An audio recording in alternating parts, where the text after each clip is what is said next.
上淘宝闪购，搜夏日拼团，外卖低至5折起。本节目由点外卖更优惠的淘宝闪购独家冠名播出。成长没什么不可以。本节目由3重真萃3D 御护的皇家美素佳儿特约赞助播出。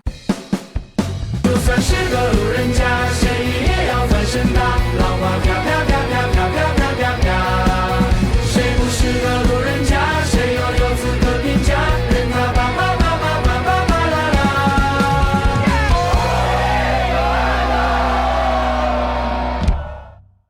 上淘宝闪购，搜夏日拼团，外卖低至5折起。本节目由点外卖更优惠的淘宝闪购独家冠名播出。成长没什么不可以。本节目由3重真萃3D 御护的皇家美素佳儿特约赞助播出。听个段子电充好，感谢5分钟充好9分钟充饱，零下30度只多3分钟的比亚迪汽车赞助播出。轻松爆梗随口来，一口维他爽开怀。感谢真茶真柠真爽的维他柠檬茶赞助播出。华为 Pura 90系列新一代2亿自拍旗舰，2亿自拍一出手，追星大片跟着走，为健康做好药。本节目由东阳光药赞助播出。土地有温度，美食有态度。感谢爆笑零食好 homie10个晴天美食小铺赞助播出。欢迎回到淘宝闪购喜剧之王单口季第3季友谊路对抗赛比赛继续。我认为全世界私密性最好的饭店就是杀猪菜。你谈商业项目，你都上不去人家桌啊。那桌俄乌战争，那头中美关系，那头中东局势，你只谈钱。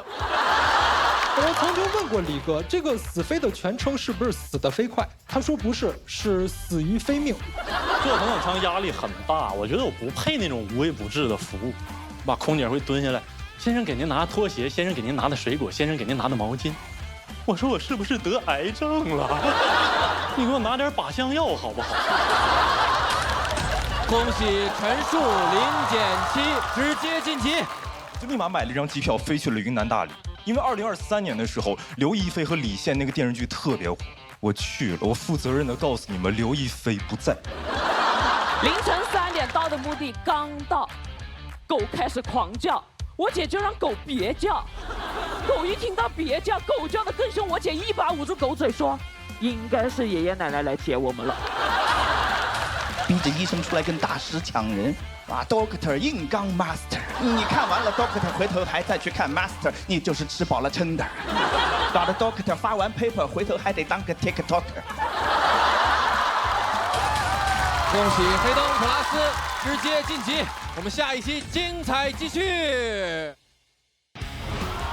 欢迎大家回到淘宝闪购喜剧之王单口季第3季，欢迎大家。我们马上就开启的是我们第3赛段，叫友谊路对抗赛的第2场，也是下半场。上半场的赛况是非常的激烈，这一轮32个演员的晋级名额是22组，希望各位加油。开始之前还有好朋友要跟大家介绍一下，上淘宝闪购搜夏日拼团，点外卖拼团更优惠。本节目由淘宝闪购独家冠名播出。那第1组即将出场的3支小队会是谁？掌声欢迎豪门四海小队的小海门呛，欢迎来自谢谢大王小队的谢谢安全出口，欢迎黄岛求生小队的徐指导杨仔。第1轮要进行对决的是小海安全出口徐指导。接下来要上场的这位朋友，就是我身边这一群大老爷们儿中唯一的女生，掌声欢迎小海。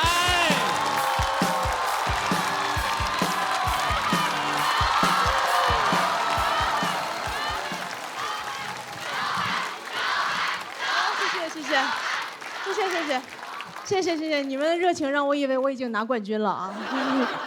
这样看喜剧的朋友可能都知道，我们很多脱口秀演员都有病，是吧？你看有焦虑抑郁的 ，ADHD 的，还有超雄的。我也有病，我前一阵儿确诊了强迫症，不用担心不严重，我只是小强。然后但我有很多奇怪的症状，有时候我都感觉我有点强的可怕。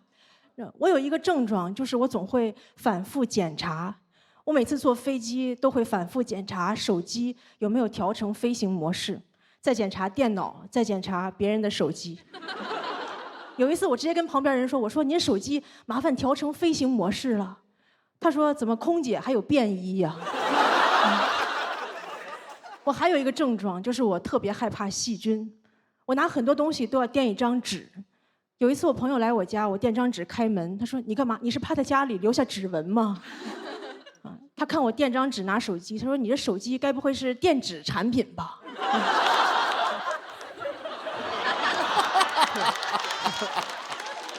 对，我特别害怕细菌，所以我特别爱喷酒精，然后就算在家里也喷。你知道我家现在酒精浓度有多高吗？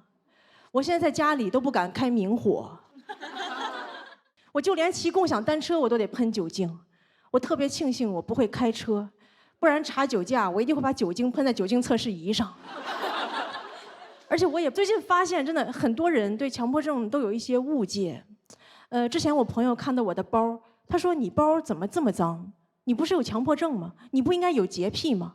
我说：“我只是害怕细菌，但我不爱干净。”保洁来我家第一句话：“美女，1年的活2小时干不完。”我家只是细菌少，但是垃圾多。我家就是一个无菌垃圾场。我妈经常给我打电话说：“哎呀，没事别总在家做饭，家里哪有外卖吃着放心。”真的，我发现很多人都对强迫症有误解，很多人觉得强迫症就是爱干净，甚至我有朋友给我推了一款专门给强迫症玩的游戏，叫《清洁英雄》。游戏内容就是扫地擦桌子。我说别人都玩游戏当英雄，我玩游戏当保洁啊！人家选的英雄都是什么安琪拉、妲己，我的英雄不是张姐就是李姐。人的英雄都穿什么冰蓝丝绸战袍，我的英雄只能穿卡其色小立领。我觉得喜欢玩清洁英雄的人，可能只有威猛先生。除了误解，我发现更难受的是，没有人把强迫症当病。你看，你要是得了抑郁症，所有人都会关心你，跟你说你还好吗？我跟别人说我得了强迫症，所有人都跟我说我也是，我也爱看修驴蹄。你爱看切肥皂吗？就没有人把强迫症当病。你看，你要是在网上搜不同心理疾病，后边跟着词就能看出来。那你看，你搜焦虑症、痛苦；抑郁症、难过；你搜强迫症、极度舒适。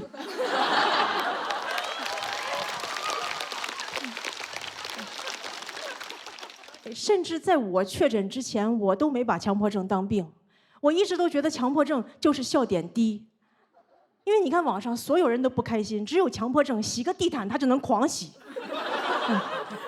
我以前我都不了解强迫症，我以前刷到强迫症狂喜啊，我一直都以为狂喜是强迫症的一个症状。真的，我说我也没狂喜啊，那我没病，我就是爱骂人。他们说那你是超雄。但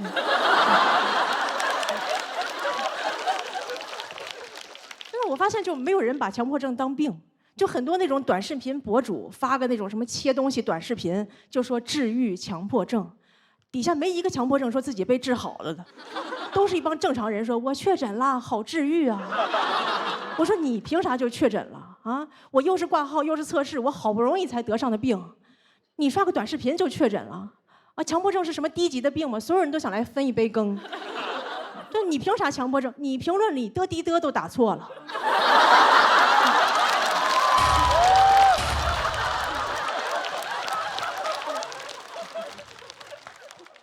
更难受的是，强迫症现在也没有什么好的治疗方法。医生跟我说，现在最好的方法叫暴露疗法，就是你害怕细菌，你就要多接触细菌。我说我现在接触细菌已经够多的了，我还怎么多接触呀？啊，我看见小区垃圾桶我跳进去，我再买个公厕味的香薰。但我现在还是在尝试暴露疗法。我现在就跟我自己说，没关系，对吧？手机不检查没关系，骑车不消毒没关系。脱口秀没有底没关系，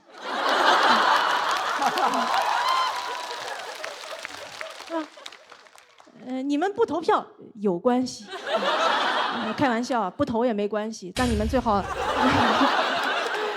不投也没关系啊，但你们最好能投个整数。谢谢大家，小海。谢谢小海，喜欢他这段表演的观众朋友，千万不要忘记为他投票，请锁票。谢谢大家，谢谢小海。如果万一从你这儿7开始倒数，你是不是会特别难受？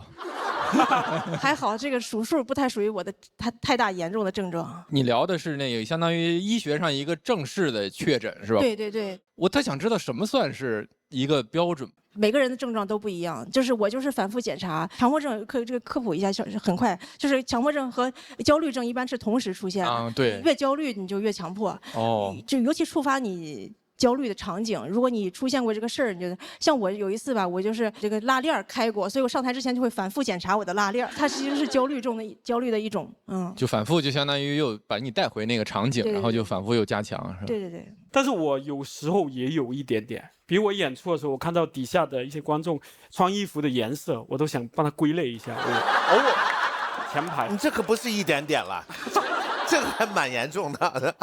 对，但我很好奇他是怎么去确诊。我是先答题，然后去医院，但我症状我基本上都知道，所以我去做那个测试时，我就知道这考试我一定能过。在家复习来着。因为真正的强迫症好像是很痛苦的，因为我身边有朋友严重的时候，他是会有惊恐发作，或者是他平时他的床别人不能碰，但是他自己很严重的时候，是他自己都不会坐到那张床上。说我都甚至说有点有的时候。你怎么了呢？你的症状是？比如说我要回家，因为我比如说这咱现在都捯饬好了，你不都得洗干净卸完了才能再上炕睡觉吗？是。如果说回家有一天回停水了，然后我就在沙发上忍了一宿，我就没有上我的小床啊，这算吗？去安定医院，因为在北京是吧？宛平南路也行。不是，还是希望您健康。希望你给我先来套真题，我做做。其实刚才我投票的意思是，其实想测试一下，因为我看任科老师没给，我说啪，我要给了，我们5个有一个没给，看你难受不难受。哦，结果我给了，他也给了，你看我讨厌这种随大溜。哎呀，他要给了我就不给了。他不是要凑个整数吗？对，每个人都有自己的善意。对。哎，我最后问一个问题，你喜欢什么数字？我数字我都喜欢，我都喜欢。都喜欢。我喜欢5，因为5条人嘛。对，所以我按了吧。高情商，行，谢谢小海，谢谢小海。哎呀，如此强迫又如此有大局观的朋友，很棒很棒，谢谢小海的开场表演。那接下来要上场的是一组漫才，哎，脑洞很大，能量很高，掌声有请安全出口。我们的目标是拿冠亚季军。猫奶1鞠躬。保佑我们这次走到决赛啊！这就叫谢谢大王。很开心拿到这届喜之王单火季的冠军。对，也是我们喜丹第一次出现双冠军。感谢喜丹能够让我有这次表现。那我呢，哥？拿到这次大王的，我呢？他功不可没。我也摸摸呗。好，我也摸摸。我可摸吗？你摸一下吧。啊，摸摸你，摸摸你，摸摸你。我好有威胁力啊！哎呀！我分4个。安全出口今天怎么样？30秒。我们要去打桌游了，开放麦已经结束了，现在是7点36分，不打桌游可惜了。10年生死两茫茫，不思量，自难忘。说3生3世十里桃花，提笔我画西游。黄巢中我指鹿为马，不破楼兰终不还。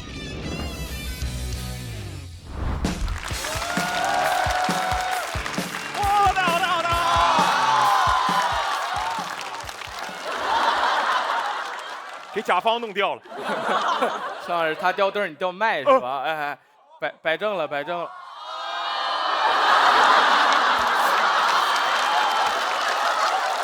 没事，后期批一个，后期批一个。哎，完了，全完了，小海该难受了。来吧，来吧，做个自我介绍。哎，大家好，我是王灿。大家好，我是大队长。我们就是安全出口。见好。哎呀，今天下了很大的雨，但是朋友们还是来看了，说明大家是真喜欢脱口秀啊，喜欢。我也有点爱好，我喜欢去动物园啊，喜欢看动物。对，就是我到一个城市演出，我就会去一个城市的动物园啊。我现在甚至有点奇怪了，我开始喜欢领我的朋友去动物园玩，那不挺好的吗？就介绍动物园给他们啊。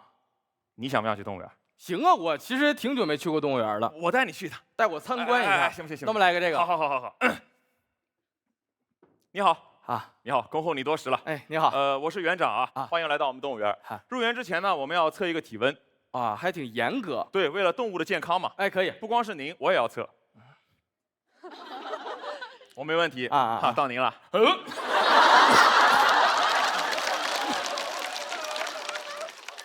不是你插完嘎吱，我插我嘴啊！不好意思，您抬一下。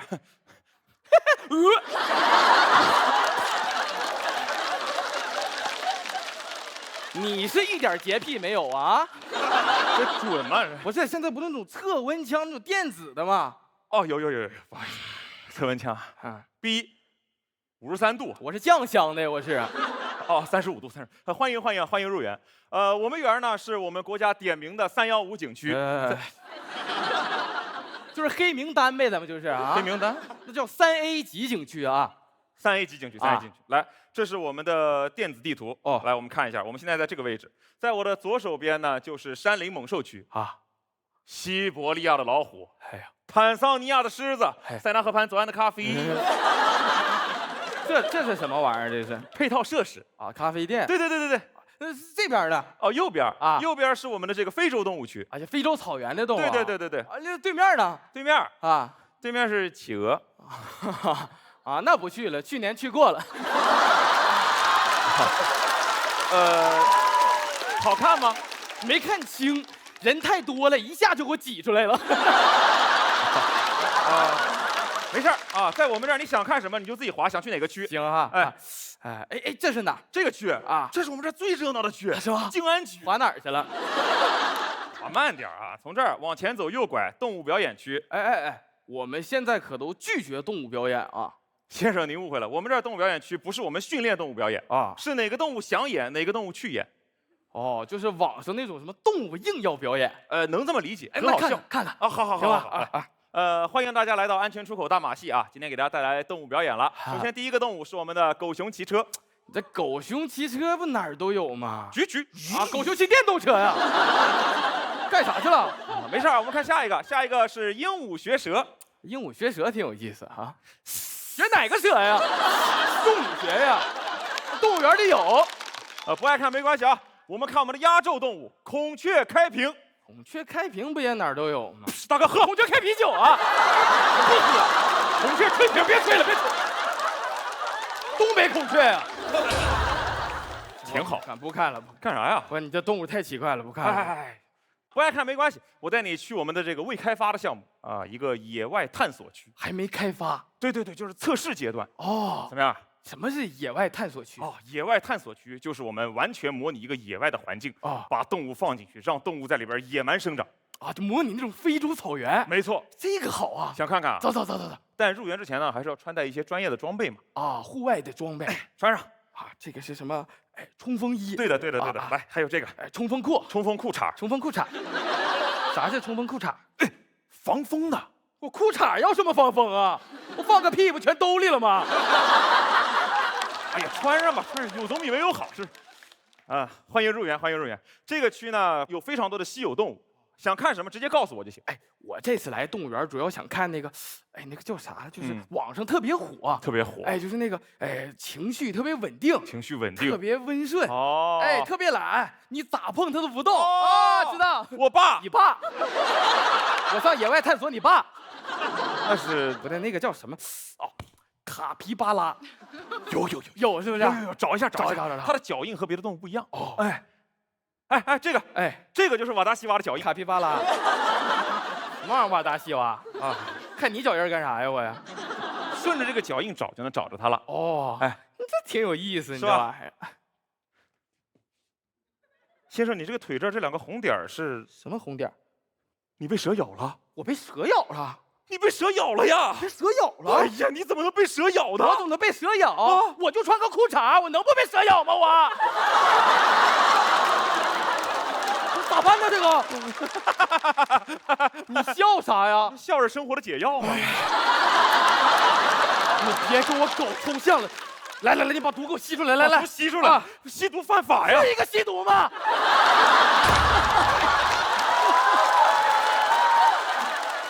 我给你问问人行不行？赶紧给我问人。豆瓣，为什么豆瓣？医生没有医生吗？医生，喂，医生，我们这儿有个病人，他在野区被蛇咬了，什么形状？个不高，黢黑，像东南亚人。蛇什么形状？说我干啥？蛇什么形状？蛇咬完蛇就走了呀。哦，行，那个医生说他一会儿找工作人员送药，您不要着急。有药是不是？有药，赶紧给我送过来啊！不好意思，我出去肯定投诉你们，你们等着吧。我真服了。你怎么了？我不知道，有点困。哎，不能睡啊！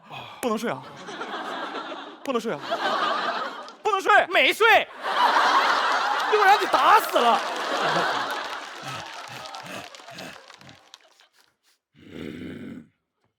好像有野兽过来了啊！好像是熊啊！不是，怎么还有熊呢？有熊啊！快跑啊！跑有什么用啊？傻呀你！他有电动车。不对，他没电车，我这咋办呀？你装死就行，装死。哎，药我给你放这儿了。送药来了，够了呀！谢谢安全出口。喜欢这段漫才的观众朋友，千万不要忘记为他们投票，请锁票。结果真的能量很足啊，很精彩，非常好笑，非常好笑。谢谢。对，因为动物园是一个很平常的园嘛，对不对？大家都逛过，大家要写这个很平常的是很难的，对。你们下次可以写一下植物园试试。什么？子母园就是植物园，我演植物人啊，活人变大树。然后上一期我看了他们就是那个麦掉了，然后现挂呢，我觉得就是舞台经验特别丰富，然后整个这个段子打磨的很好，我特别喜欢那句就是那个蛇咬完就走了。我觉得那句虽然是里边一个小碎的一个垫的，我觉得很有意思，很有文学性，对吧？文学性就是不好笑的意思。他们其实今天换了那个装傻和吐槽，是倒了一个那个，倒了一个个儿，那是，因为他俩气质都挺卡通，都挺可爱的，有时候观众发现不了。对，因为我们俩是比较喜欢演装傻。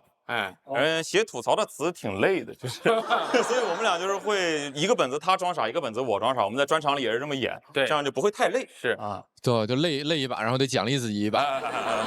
我觉得看脱口秀的时候，尤其是你会觉得有的演员的气质，他就会，你都不用特别去细听他的内容，他的声音，就比如说今天下午陈数演的时候，就是你听他的声音就会，你相信他演的东西，他会有一种童真感。你们俩演的时候也有一种童真感，尤其是王灿，就他很可爱嘛，然后大队长就是有一种。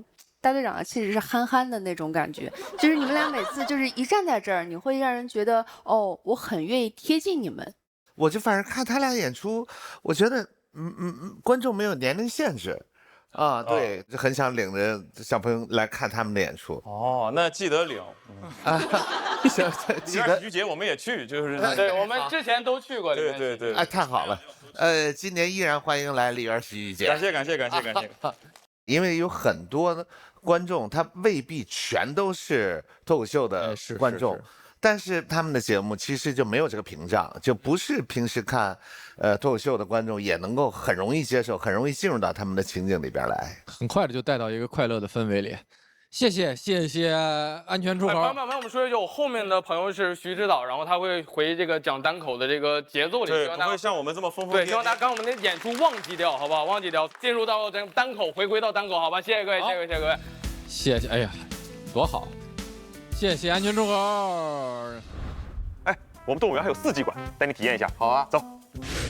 欢迎来到冬季馆。哎呀，怪冷的呀。是有点。动物呢？冬眠的。冬眠我看啥呀？没事，我们去夏季馆。哦。哎呀，怪热呀！动物呢？火山里确实是热。火山呢？不是你这忽冷忽热的游客怎么办啊？放心，我们有东阳光药。东阳光药为健康做好药，贴心守护大家出行健康，专业品质时刻在线。啊！哎呀，烧着了呀！啊，收着了。没事。我带你去5季馆。哦，还有5季馆，5季冲浪吗？你这个呀？嘿嘿。既然安全出口都给大家介绍了，那咱们就话不多说，掌声欢迎徐指导。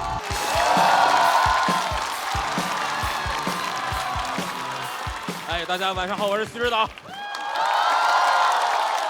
我刚刚特意背了一个，这个是怎么来的呢？淘宝上给我点了一个，送的太快了，就是。行，那我就揣兜里了，咱们开始演出。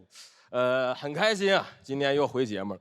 我今天来之前呢，我爷特意嘱咐了一下我，说你今年能不能别提我，这老提家里人没什么意思。你们脱口秀得面向社会议题，你得有的放矢。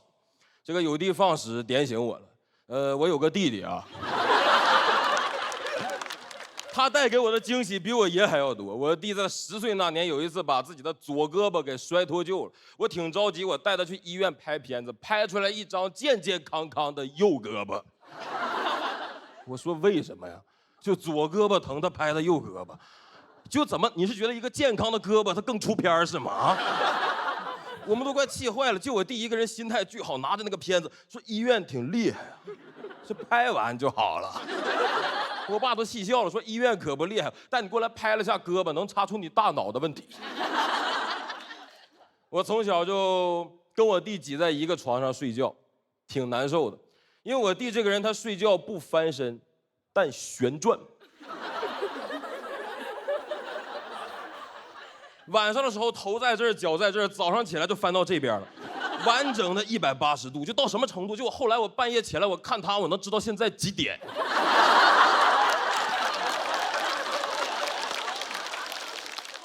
他那个脚会在我身上做一个匀速圆周运动，那一刻我就理解什么叫真正的旋转的脚速度。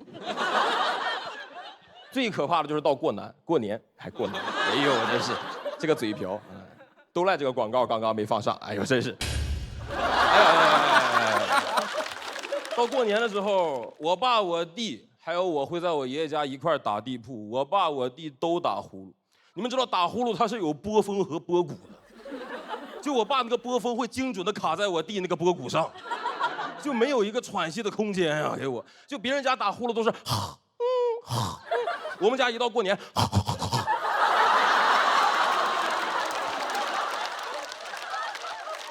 就说别人睡觉都是跟死猪一样，我家这俩睡得跟活猪一样。在我们东北到过年，活猪他不敢睡这么踏实啊，容易成死猪了他就。家里人其实还好。我发现现在陌生人也挺爱打扰我睡觉，就我一午睡就来骚扰电话。我现在感觉我那个电话它最该删除的功能就是电话。有的时候午睡接起来那个推销电话真生气，接起来第一句话：先生，你最近睡眠怎么样？我说最近是多近啊？我刚刚已经跟活猪一样了。我还接到过一次之前来我家干活过的保洁阿姨。过了3天，打了一个回访电话，问我你觉得我3天前保洁服务做的怎么样？我说阿姨，你这3天是在内耗吗？3天，各位过了3天，我已经看不出来他干的怎么样了。就按我现在看是一般。主要我是觉得我理解回访电话，因为他们需要工作要一个好评啊，然后他们工作才有相应的回报，我也愿意配合。但现在有一些回访电话，它真的有点太着急了。我买了个空气炸锅，就刚到家，那个网店催好评电话就打过来问我你这个空气炸锅用的感觉怎么样？我说我这空气炸锅只炸过空气，现在。他说你能不能先给个好评再去用？我说为什么这么着急呀？就你这东西是一用就炸吗？就我留给世界的最后一句话是商品质量良好，做饭好吃到炸裂。还有更炸裂的要好评方式，特别没有边界感。有一次我在饭店，然后人家要好评，我说暂时不太方便写，他说那你把手机给我。我说啊，还还我吗？人家让我要好评，就是让我留下电话，你给我电话留下。你就看他们拿着你那个电话半天也不还，你真害怕呀！我说这拿我手机干啥呢？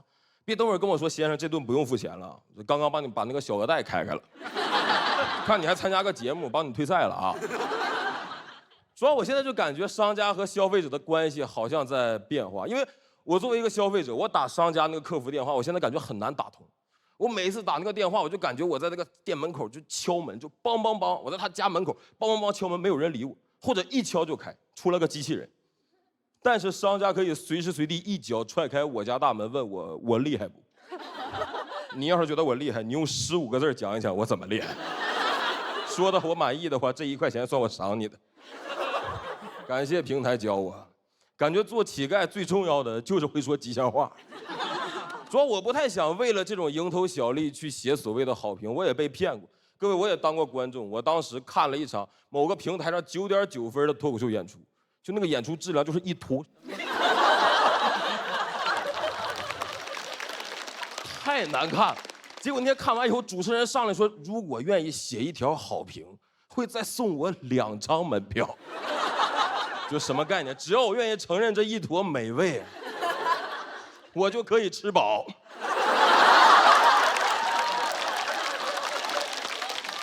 我都在想，我要不写一个吧，就给我爸和我弟，就那个演出质量，他俩绝对能睡得很香。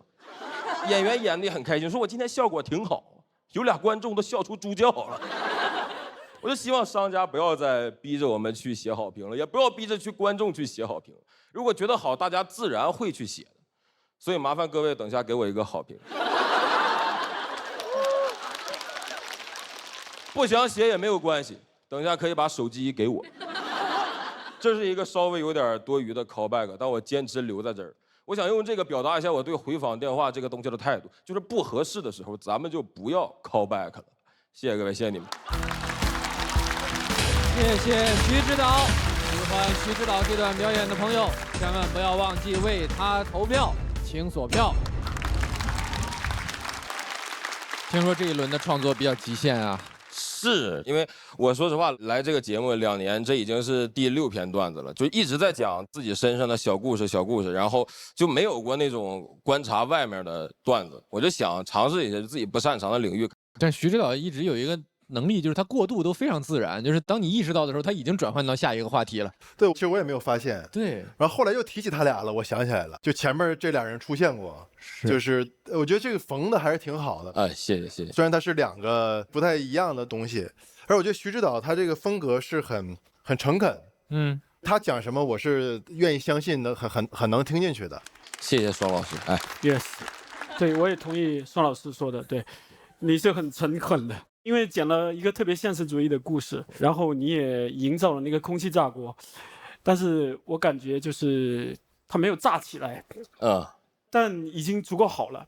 只不过我今天下午我听了16场脱口秀，我已经知道什么是好东西了，所以我要求越来越高。真的吗？但我很喜欢你的那个衣服的颜色。我也很喜欢你的搭档，然后，漂亮。我很喜欢阿茂的人字拖，然后开玩笑。我会传达给他的。感谢黑灯老师专业的点评。我这个是抄袭黑灯的，全场只有黑灯不知道我们在笑什么。现在，黑灯因为任科也戴了一个跟你很像的墨镜。这个就是文本很扎实，是表演很真挚，感受很具体。15字了，15个字还差3张照片，其实就是。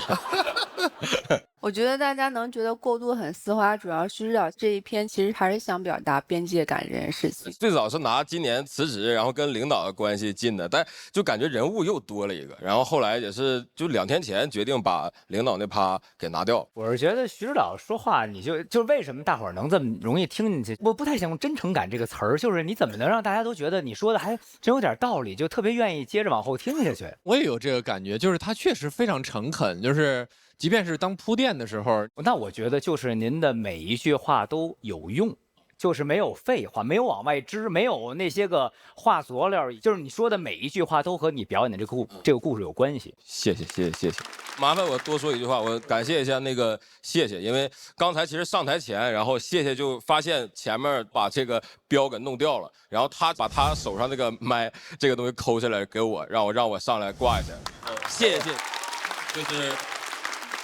我们其实是对战的小队，但是其实他在帮助这个演出更好。刚刚老师说了很多过渡，我觉得最好的过渡还是他送我这个过渡。无论等会儿结果怎么样，我们6个人其实挺团结的，包括选位置什么的，大家都在为其他人。你们明明是7个人，7个人，你们到底背着谁偷偷团结了？我不要我的搭档了，然后我们杨哥，对，然后其实我们挺团结，然后无论等会儿什么顺序，然后希望各位能把我们看成一场比较统一的演出，然后谢谢你们，谢谢你们啊！谢谢徐指导，欢迎您回到你的这个朋友们身边。我们要先看一下前3位朋友小海安全出口和徐指导的得票情况，请看大屏幕。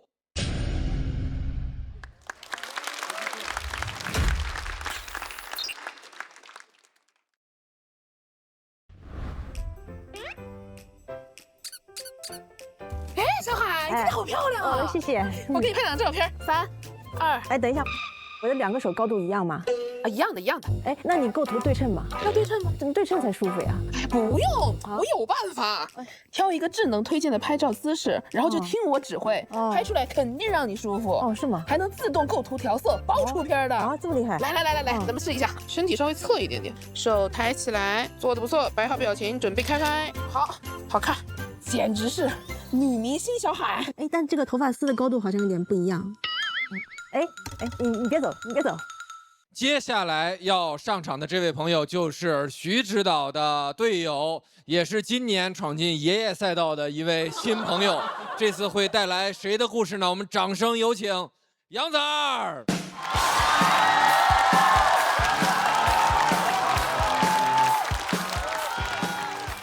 哎，大家好，我叫杨仔儿。小时候家里一直教育我要乐于助人。小学的时候有一次正在校门口买烤肠，突然过来一个叔叔拍我，说：“小伙，我钱包丢了，能不能给我2块钱坐车？”说实话，我真想帮他，但我手里只有2块钱，给他我就买不起烤肠，很纠结。你说你非得这时候来找我干啥？那刚才买作业本的时候你干啥去了？你们也知道烤肠对于一个小朋友来说的诱惑力。当时你想让我帮他，除非能奖励我1根烤肠，我愿意帮他，但不愿意无偿帮他。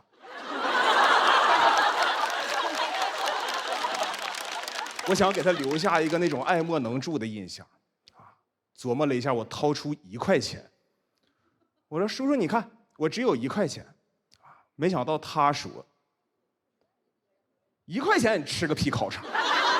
他就跑了，哎，他跑了，我咋整啊？我还剩1块钱，买不起烤肠，人烤肠都给我做上了，实在没招了，我也赶紧跑吧。我再不跑，一会儿烤肠做好了，我还得再听一遍，1块钱吃个屁烤肠。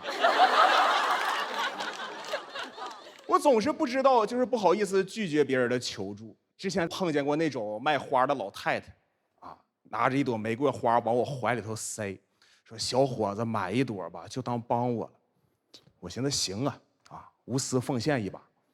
没想到我刚在那儿付完钱，一抬头面前又多了一个一模一样的，也拿着1朵玫瑰花。这小伙子也帮帮我吧。不是，他是从哪儿冒出来的？我在这无私奉献呢，他们怎么有丝分裂了？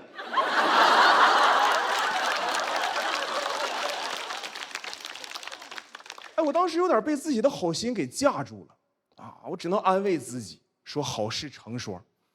但老太太分裂的速度有一点太快了，马上就呈指数级增长围了过来，好事成双很快就变成了十全十美。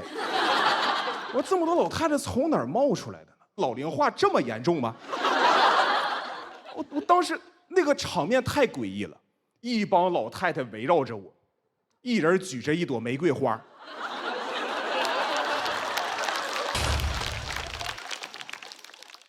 我发誓这是我唯一一次帮助卖花的老太太准确的说是13次。当天拎着13朵玫瑰花落荒而逃，回去的路上也很尴尬。你说我一脸木讷的往家走，拎着13朵玫瑰花，谁会觉得我是一个好心人？只会觉得我表白失败了。我感觉我就是太心软了有时候看不了别人那种那样可怜巴巴那出啊，看着就总想帮一把。之前跨年我又遇见过一个卖玩具球的老太太，我咋总能碰着这种老太太？真的，你想跨年呢，结束的时候已经很晚了，我自己一个人往家走，离庭园我就看见一个摆摊的老太太，哎，那个老太太太可怜了。你想跨年呢，那么热闹一天啊，灯火通明的，真的，当时你看那个场面呢，哎呀，太揪心了。就你看那个场面，感觉就卖火柴的小女孩老了，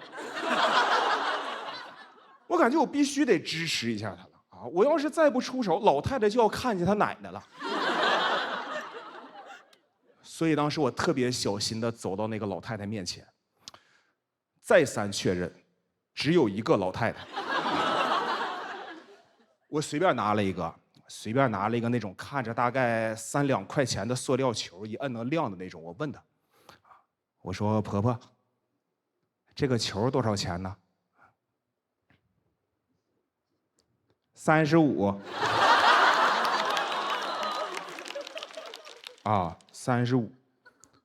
不是这玩意儿，它凭啥卖35？朋友们，35是什么概念啊？我点外卖点2份炸鸡，34元。哎，你要问我在哪儿点的外卖？那当然是淘宝闪购啊！上淘宝闪购搜索夏日拼团，点外卖拼团更优惠，1份炸鸡券后17，2份只要34元，鼓掌！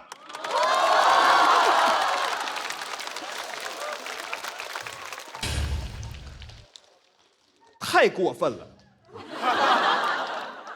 太过分了！那个我是说老太太啊，啊，朋友们，你们可能对他卖那个球的成本没有了解。后来我上网查了一下，这东西在网上的名字叫波波球闪闪星空仙女棒，售价高达1元。他要我35块钱，这代表我如果当天晚上给那个老太太35块钱，她能拿这笔钱去吃2份炸鸡，剩下的钱还能买一个波波球闪闪星空仙女棒。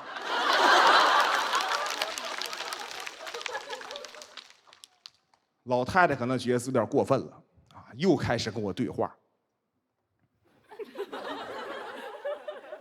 那要不你拿俩，给60。不是我长得就这么需要那个波波球闪闪星空仙女棒，还2个要60，这也太优惠了吧！便宜了整整10块钱呢，10块钱都够你买10个波波球闪闪星空仙女棒了。这玩意儿卖多少钱是你的自由，但你也不能讹我呀！啊，这当时我就站那个老太太对面，我就看着那老太太，我就看着她，我心里就产生了一个疑问，我就在想，就她能混到今天这个地步，你说有没有那么一种可能，她就是因为该。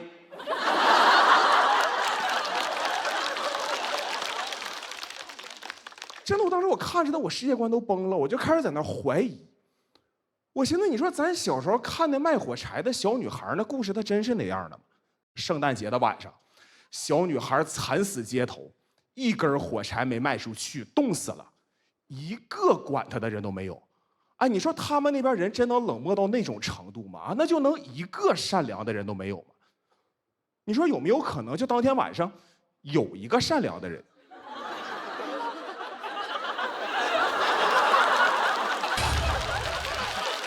假设那个老太太是卖火柴的小女孩，哦，可怜的姑娘，你的火柴多少钱呢？哦，先生，1根35。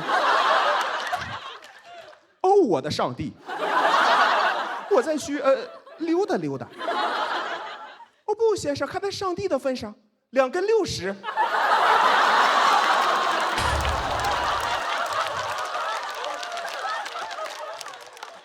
可是我只有10块钱呢，10块钱你买个屁火柴！